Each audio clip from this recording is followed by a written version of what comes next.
Welcome to Business Not 101, hosted by me, Olivier Bousset, founder, entrepreneur, podcast creator.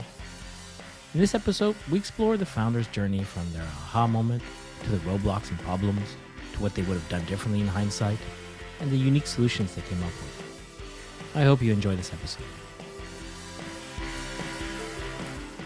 Hi, Gia. How you doing? I'm great. How are you? Excellent. Thank you. Thank you for joining us on Business Not 101. So let's get right into it. Give us your 60-second business pitch. I'm going to do my best. So my company is called Forget the Funnel. I'm the co-founder. My business partner and I started the company together when we both had left our in-house roles at software as a service businesses and recognized that there is a problem with marketing in tech in general. And we were really sort of focused in the early days on helping those marketers inside of SaaS companies be successful, inside of tech companies be successful. It's evolved over time, but really what we're doing now is helping these SaaS companies, these teams, think more strategically about marketing, less spaghetti at the wall style marketing, less generic growth tactics, less copying what everybody else is doing, and really looking to their customers to identify their best, biggest growth opportunities. As we have a way of sort of, operationalizing that and systematizing that, where we have a very specific approach to doing very rapid customer research so that it can then be operationalized so that a team can act on it with a lot more confidence and a lot more clarity and a lot more effective, because it's rooted in not only what their customers want, but also it puts the team in a position to really understand the value they're providing. And yeah, it's been going super well so far. I mean, we work with amazing SaaS companies and we've been around for about 5 years now and it's going super well. I mean, we love the work. It's super gratifying as well. So yeah, that's maybe not a pitch, That's amazing. but it's a that's really good. Since you started this business, did you pivot or was it more going the same direction? Or did you feel like at one point I had to adapt and change from what I was doing before? We've definitely adapted over time. Our mission has stayed the same. So it's funny, we revisited this not so long ago. Well, I mean, we do it annually. We sort of look back annually, right? And we started with this mission to really, I hate the word empower, but enable, support teams at these tech companies, especially customer facing people within these tech companies. So I say customer facing, that means marketing, that means customer success, product marketing a lot as well. And that has been our mission all along, is to better support those people within these tech companies. Now, tech just happens to be the industry that we know super well.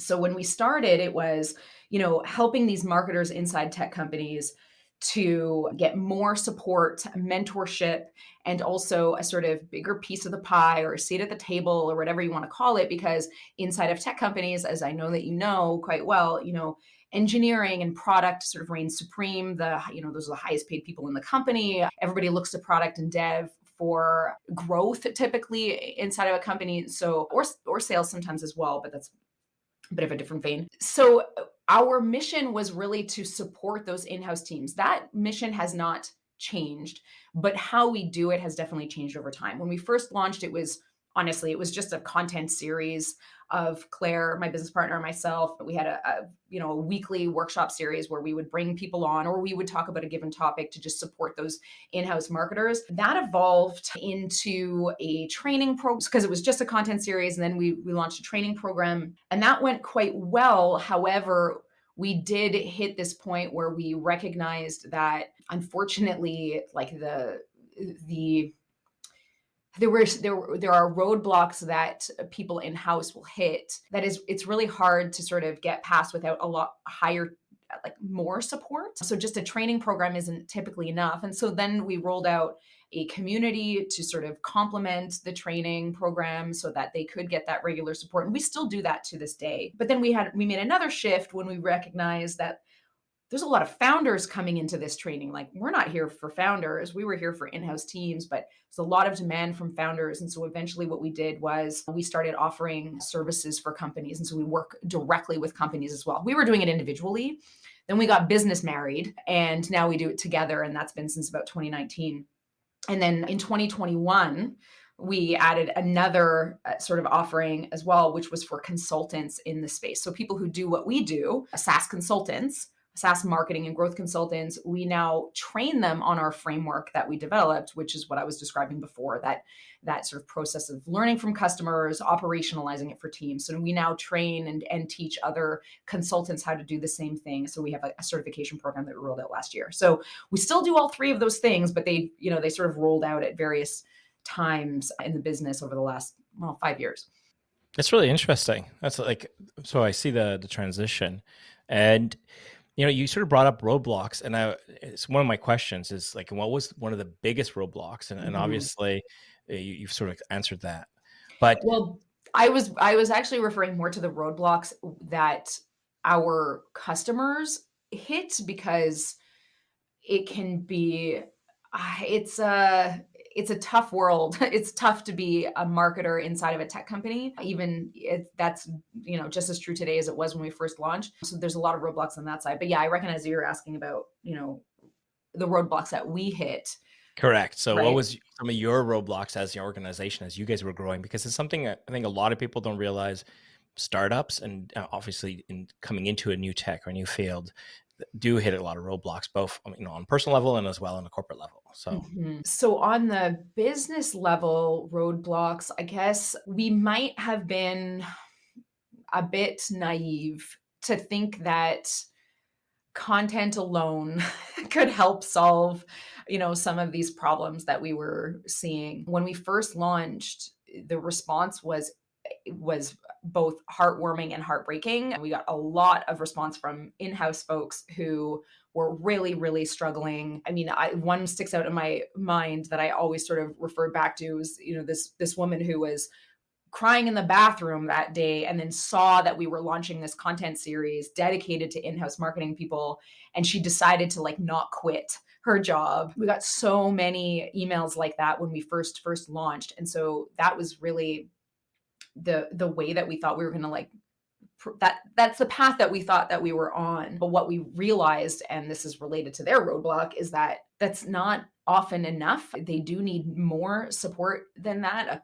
Content alone isn't going to be able to make a sort of cultural shift inside of these companies, and that's really what's needed. So in recognizing that, we my business partner and I, we sort of married what we're both great at. She brings a long background and amazing experience with customer research, and I'm more on the strategic operationalizing team side of things. And so we married those two things, and that became the way, after we made this realization, that we can help companies sort of shift the way they think about growth. So that was a very real roadblock that we hit, where we knew we had to sort of, we didn't give up on our in-house folks. We still have our community today. It's amazing. Our training program is still available. So we still do a lot of that, but we're not as focused on growing that. We're just continuing to support them in the background as best we can. But then we're also available to sort of come in and try to change things at the sort of, from the top with the founders and the CEOs and the CTOs. So that was a pretty distinct shift that we knew we had to make. this is a great point, and this is off my questions now. I'm going to go a bit deeper on that one. But do you feel as an organization you spend just as much time with the marketing department and the people you're working with daily, but as well having to go and change the mindset of the C-suite? Because I find that there's a big break between marketing, what C-suite wants from marketing, what marketing can go back and achieve. And there's this gap that sometimes an outsider needs to go and fill. Is that the case for you? It's a massive gap. The thing is that we don't typically have to do much work at all with the marketing team. A lot of the time, the marketing team already knows what's needed. They just are struggling to get the buy-in, the clout, the internal, sort of clout, in order to, communicate the change that's needed. The part of the root problem here that I, haven't mentioned, but that is a big problem in tech particularly, is that because founders are so often product and technically sort of focused, there is, at the outset of a company, a big misunderstanding. Typically, not always, this doesn't always happen, but often it happens, that there's just a misunderstanding about the value of marketing. And it tends to be an afterthought until it's an emergency, right? It becomes this thing that, like, well, shit, we needed to do this yesterday. But also, there is a shortage of experienced people in tech, in marketing specifically, because that's what I found when I left my in-house role as a VP of marketing in late 2016, early 2017. I made this announcement that I was leaving my in-house role, and my inbox just exploded with, can you help us? Come work for us, because there's just not that many people that have that much experience in this very quite young industry.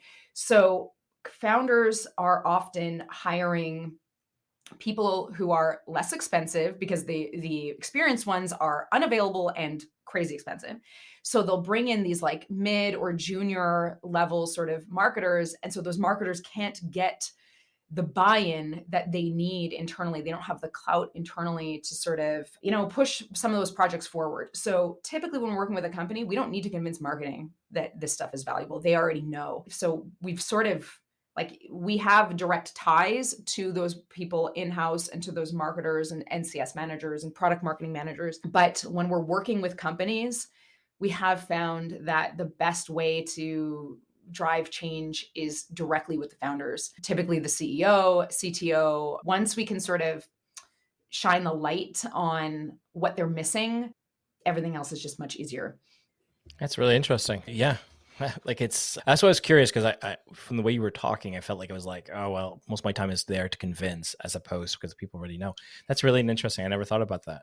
Yeah, there's a bit of a light bulb moment when talking with especially CEOs or with founders. Typically when I'm having, just introduction conversations with them, typically I'm talking to founders when they're in a position where they know their company could be doing better or could be growing more quickly, but they have this lack of confidence that they're doing the right things on the marketing side.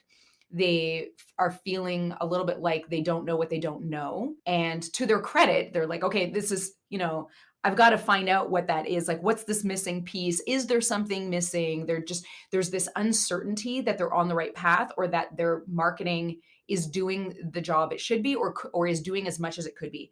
And so typically when I get on these calls, the light bulb moment happens very, very quickly when I ask just very simple questions like, okay, so in order for me to understand your business, I need to understand the day that your customer decided to solve the problem that your product solves. Can you tell me about that day? Like 9 times out of 10, they can't answer that question.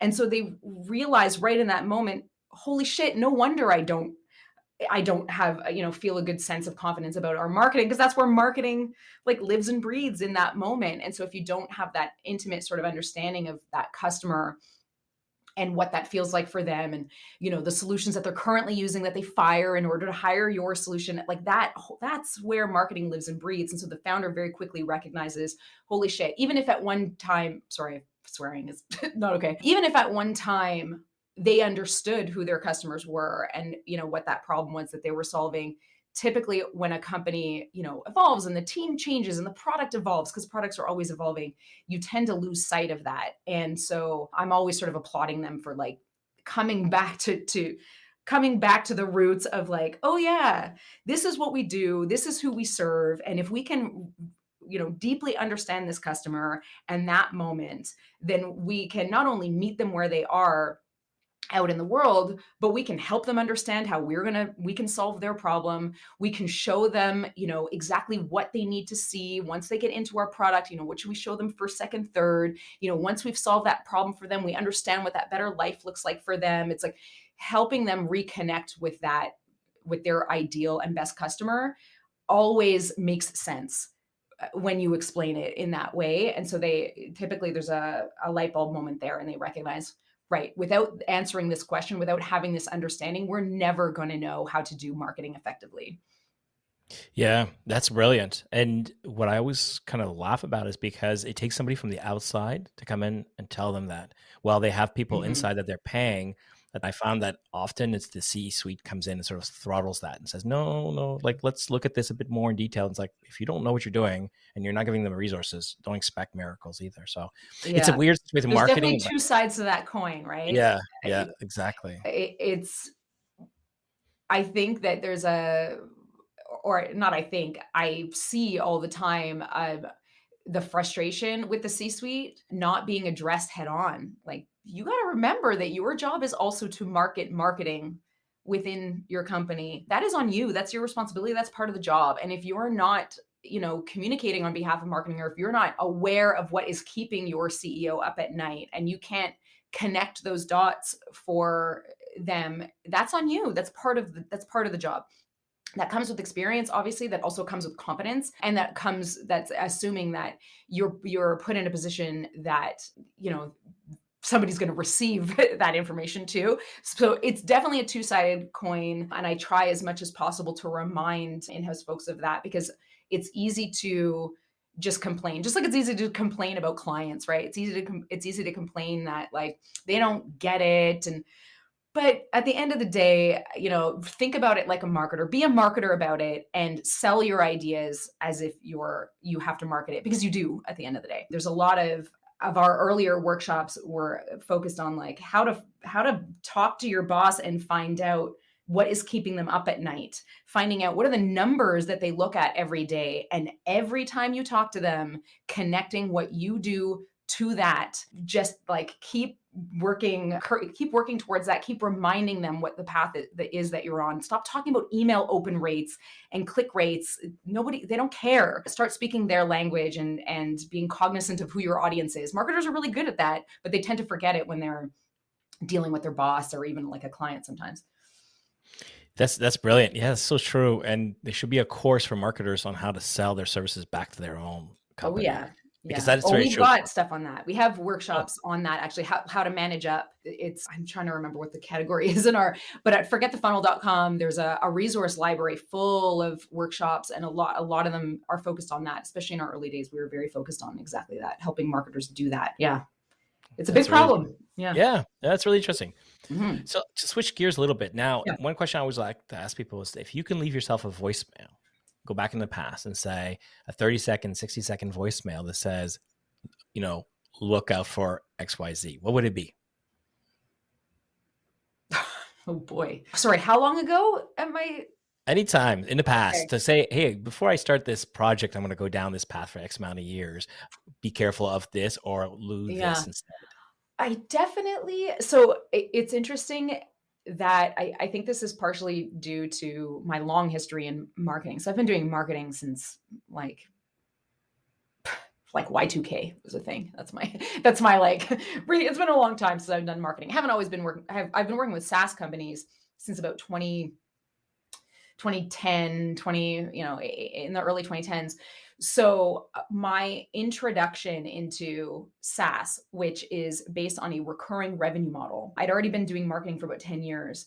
I fell in love with this recurring revenue model because I was like, finally, the world understands that marketing doesn't end at acquisition. And so I became a little hell-bent on not necessarily describing it as just marketing. I was trying to zoom out and say, this is like holistic, and it's about customer experience, and, it's not just about marketing. But my mistake was that is exactly what I was describing before, like not meeting people where they are in order to help companies shift culturally to a more customer-led approach. You have to meet them where they are.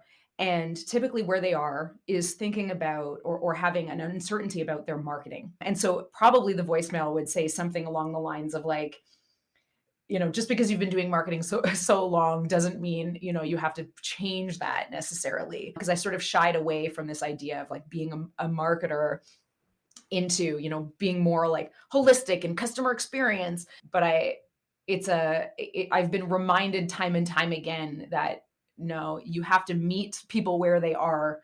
And the current mindset that they're in is about this uncertainty about marketing. So, if you help sort of shed light on that and help them come to that aha moment, like I was describing a second ago, that opens the door to the rest. But anyways, it would probably be that. Yeah.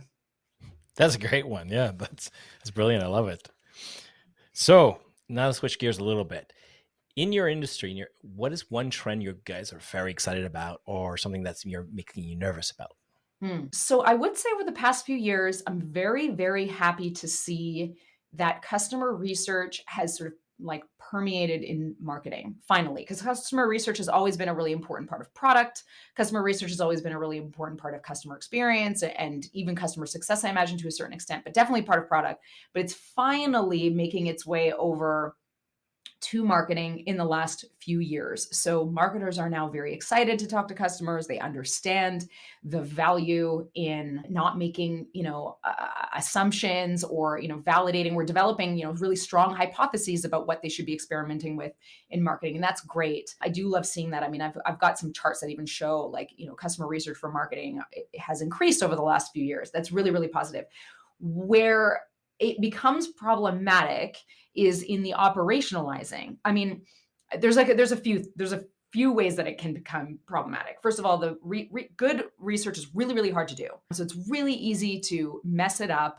And then you've had this long project where you spent all this time in doing interviews and coming up with questions, and then you record them and you have the transcripts, and you try to you look at the transcripts and then you're kind of like, what do I do with this? Or, oh, I botched that interview or whatever. Like it's a time consuming task. So research is very easy to mess up is one sort of, I don't want to say trend, but it's like, something to look out for. But the other thing is that whether or not you've messed up the research or not, like the actual conducting of the research or not, putting it into action is also very hard to do. And that's actually why we came up with this framework that we did, was because research is so bloody valuable, but if it sits on a shelf, it's for nothing. So that's what we're seeing a lot of right now, is that research is happening and people are talking about it and they're excited about it, and that's fantastic, but it never really sees the light of day and it never really gets operationalized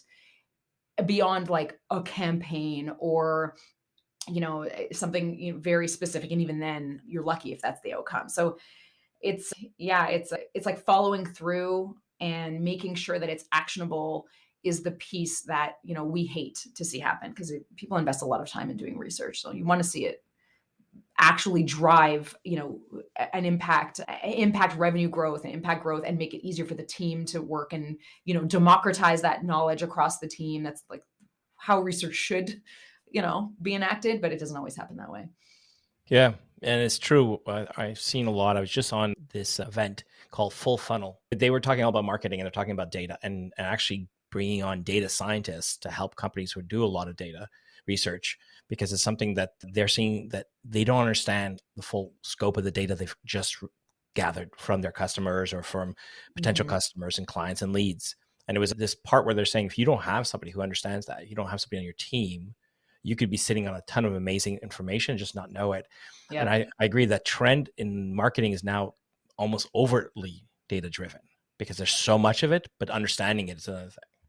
100%. Yeah. It's this whole data driven, or, I think like data informed and customer led is really the better way to think about it. When I talk about customer research, data is definitely quantitative is definitely a part of it, but qualitative too, especially for marketing. And I know that people like to think about like marketing as being technical, and that's very, popular right now, to have marketing be less, arts and crafts and have it be more measurable. And I'm all for that. But there's a real huge value in qualitative research that I think gets missed there. And when you become sort of data driven to a default, you can miss the sort of forest for the trees. So a lot of the research that we do is very focused on, are you familiar with the jobs to be done framework? So the type of research that we do it can be survey based, but it's often interview based as well. And it's really to uncover, why do customers hire, like what do customers hire your product to do for them? They hire your product to do a job for them. What is that better life that they're trying to sort of achieve by using your product? And like, you can't get the answer to that by looking at data alone. Like you'll never be able to sort of understand what that larger story is, what that larger narrative is by just looking at the data. You can validate that story. You can, validate all of it with the data, of course, but you'll never get to the heart of what that story is by looking at numbers alone. So the type of research that we do typically recommend is jobs to be done research. Actually, we're writing a book on this process. We call it customer-led growth. I probably should have led with that. We call it customer-led growth. And it's basically the combination of Claire's skill sets and research and my sort of operationalizing. And it's to make sure that this research actually drives change within the organization and enables your team to take meaningful sort of action. And every time we do this with companies all the time, we have a rapid fire sort of growth sprint that we run with companies that's 5 weeks long. For 4 weeks, we go heads down, we look at the data, we conduct research, we look at what you're doing today, we look at your team. And then we meet together in the 5th week to run through a series of exercises with you to sort of show you here's what we learned about your customers. Now let's make some decisions about, which of these customers do you want to focus on? Because there's always a choice, right? There's always a couple of different directions to go. And once we've sort of zeroed in on one customer, it becomes really, really obvious where we're dropping the ball in terms of our messaging, our positioning, the customer experience we're providing with them. Generally, the website is very obviously missing the mark. Onboarding, because obviously we work with product companies, so product onboarding is all these opportunities become to improve the customer experience becomes really, really obvious. And we use data to help us figure out, are we doing a good enough job of helping customers get from one stage to the next? And also to validate that, that we can measure it along the way, that we're actually driving value, coming up with KPIs that are tied to customer value. It's all very important. We don't typically start there. We use data to support and inform and validate, but that's typically, for us, it's not the starting point anyway. Yeah, but that's a brilliant point because there's so much behind it, and just in your answer there, it's incredibly in depth, right? And somebody who's not deep into it, it's overwhelming, and you need that extra. And I think this is where a lot of people are starting to realize in this. We're very data driven in this, in a lot, certainly in the software industry. Mm-hmm. But if it can get overwhelming, and you end up spinning your wheels in the mud, you need to have an outside source to do it. And I think this is where the industry is starting to realize we can't just handle everything in-house anymore. We can't just hire 1 or 2 people and hope to fix it. We need to have a strategy that goes over X amount of years. And I think people look at, certainly in SaaS, they look at the short term and you're like, oh, no, you need to look at it long term because just the amount of data you're going to get is impossible to deal with in short term. That's my 2 cents. Yeah, 100%. Oh, we're drowning in it, and it's just sitting there, and it's not useful or meaningful until you can put a sort of framework around it in which to think about it and leverage it. And I mean, honestly, forget the rest, until you need it, because it is very, very overwhelming. Yeah, I agree 100%. Okay, we're going to switch gears because now we want to know about you, the entrepreneur, the founder of your own business. So one question I like to ask everybody, and this is really because I'm really curious, how do you stay productive? Because obviously you're overwhelmed with a ton of things going on. So how do you stay productive? It's a interesting question to think about. It's definitely something that is an ongoing thing. I definitely would not pretend for a second that I've perfected this. One thing that has helped a lot though is I'm lucky to have a business partner. Very, very, very lucky. I'm reminded all the time how tough it is to be a solo founder. And I am very, very grateful that I have Claire, because we've moved into our roles have been sort of pulled apart, and now she's in a more COO role and I'm more in a CEO role, which has helped me tremendously because she is responsible for making sure that the trains run on time, right? She's responsible for making sure that shit gets done and that, this vision and this path that we're on actually gets enacted and is acted upon, which has freed me up to, be in my sort of best space. And so now I'm actively trying to get better at spending my time in ways that is going to support the company and fulfills my role in thinking bigger and building relationships and looking 5 years ahead, like you were just saying, and not just thinking about the short term but really having that higher level, sort of 30,000 foot view of the path that we're on. And I get to get into the nitty gritty because I love that. I'm a very zoom out, zoom in type of person. So I love to get into the trenches and like do the work. But I am now relieved of the burden, thank God, of those having to be responsible for all of the operations. So that has helped me hugely, and just having really solid key team members.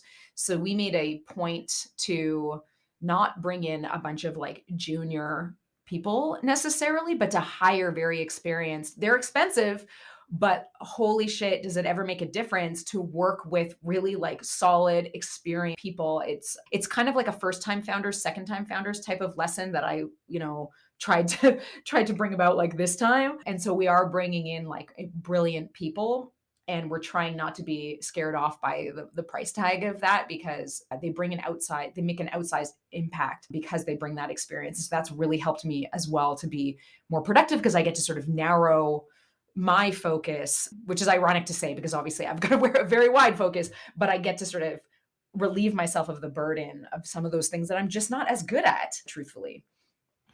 That's so important to understand, to know what you're good at and know what you're not good at. And as solo entrepreneurs that go into like small teams, we tend to take on way too much and figure that we can do it all ourselves. And I think that's really brilliant to say, let it go and find somebody that you can work with and pay the price. But with a caveat of always saying, be careful, because you may hire somebody, pay them a lot, and realize you're still doing a lot of the work, where a lot of people have come back and said, yeah, it's a learning process. So I think that's brilliant. For sure. So what's one thing that's a time waster for you? What's one thing you despise, saying, I burn up too much? Like for myself, it's TikTok. I just like spend too much time. I don't know. I'd love to say something like Twitter, because I love Twitter, but I can't say that with any level of confidence, because Twitter truthfully changed my career. Like, it changed my life, which is so crazy to say about like a social media platform, but it really genuinely did. The people that I have made connections with, it changed the trajectory of my life. Like, I'm not shitting you. Like 08, 09, the people that I met, even locally, I was running events locally. The people that I made connections with changed everything for me. Introduction into sort of the tech space back then, and then all the connections I've made since. It's like this. It's just this beautiful. If you do it right, because I know a lot of people have a terrible experience on Twitter, but if you do it right, you can have conversations with your idols. Like, you can meet and connect with anyone on there that you want to, if you are smart about it. So I do spend quite a bit of time on Twitter. I never really feel like it's wasted time, though. What would I say I waste my time on, or that I should stop doing? I know, it's a good question. I can't really. No, I don't maybe know. you don't have I anything. got rid of Facebook a long time ago, so Okay, that's there you go. not an issue. There you go. I killed that one. I'm sorry. I don't have a better answer right That's now. I'm sure I'll okay. come up with something, but Maybe it's just me. Maybe it's just me and Twitter. no, Or, I can no, it's definitely actually deep TikTok. dive. I can definitely get into like too far into the details at times, and it drives Claire crazy. Like, come back out, like you're too far down these like rabbit holes. I just really, really love rolling up my sleeves and getting into it. So probably that. I should probably stop doing that as much. There you go. There you go. That's good. Next question. Mentors. Do you have a mentor, and do you suggest to people they have a mentor or a business coach? Oh boy. You know what? You're hitting on a very big topic for me as of late. So I am part of a group of women business owners on Slack. We're from all over the place. We call ourselves the Shine Crew because it's based on this Shine theory of, I'm sorry, I'm going to forget the name of the two women that came up with this. But anyways, one of our members wrote a Medium article about it, and it's been a thing. It's about lifting each other up, but we're all business owners, and we sort of serve as like board members of each other's companies a little bit.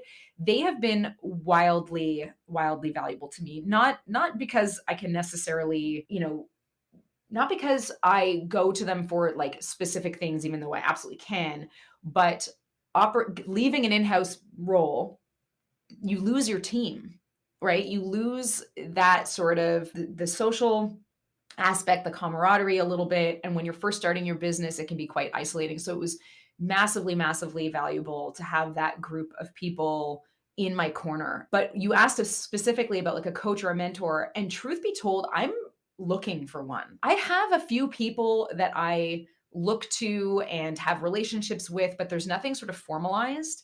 And I would love to formalize it. And I sort of feel like it's something that, is overdue for me. I should have done this years ago. And I'm often reminded that I need to do this. And I just participated in a indie founders retreat in Italy. I just got back on Sunday from that. And we were all business owners, and pretty well everyone had a mentor or a coach or an advisor that they could point to. And I was like, I am really shortchanging not only myself, but my business in not having a more formalized sort of approach to this. And it's something I'm thinking about a lot right now. So it's very timely that you asked that. It's excellent. It's something that's a great answer. Sorry, my dog's barking in the background. That's okay. It's actually it's an interesting aspect. It's something that I find is, I'm still on the fence of like, do you need one or a mentor or something? But it's really a great answer. I'm convinced that it's super valuable. And I'm reminded again because of this founders retreat that I just went on, where like people, it was a mix where some of the business owners had their business for 10, 15 years, others, younger businesses, but even those business owners that had been around for a long time, could point to really meaningful advisors in their sort of ethos and that they had relationships with that were pivotal for them. So like, I'm a yes, it should absolutely be done, but I just haven't done it yet. So it's definitely high on my mind. It's a great answer. The next question is, if you can have a coffee with any entrepreneur or past, present, or anybody, who would it be and why? Oh, I am not prepared for this at all. Wow. It's so funny. The people that I admire professionally, partially because of Twitter, I do have relationships with, and I could have lunch with them. I mean, we're, space and time, not a problem, obviously, because they're not all local. I mean, almost none of them are local. That's a good question.